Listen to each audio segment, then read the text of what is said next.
بسم اللہ الرحمن الرحیم۔ روزہ دار کے لیے مستحب ہے کہ سحری ترک نہ کرے، اگرچہ ایک کھجور یا ایک پانی کا گلاس ہی کیوں نہ ہو۔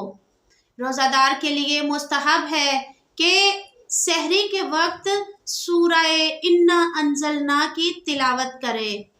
اگر روزہ دار سحری میں سورہ انا انزلنا کی تلاوت کرتا ہے تو اس کو اس طرح کا اجر ملتا ہے کہ جیسے کوئی میدان جنگ میں مجاہد جہاد کر رہا ہو راہ خدا میں اور زخم کھانے کے بعد شہادت کا درجہ پالے۔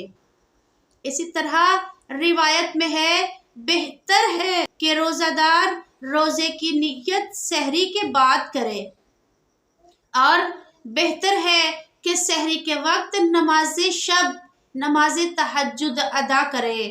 نماز تہجد یہ وہ نماز ہے کہ جس میں انسان ماہ مبارک رمضان میں، اس مغفرت والے مہینے میں، اس رحمتوں اور برکتوں والے مہینے میں ایک گناہگار انسان، ایک خاکی انسان اپنے رب سے ملاقات کا شرف پاتا ہے۔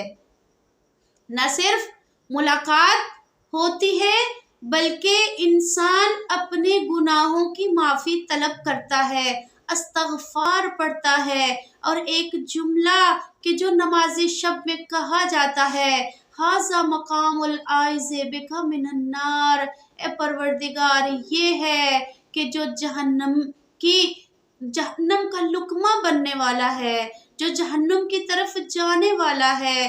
تو حدیث میں ہے کہ پروردگار عالم ماہ مبارک رمضان کے ہر شب میں 1000 جہنمیوں کو جہنم کی آگ سے نجات دیتا ہے۔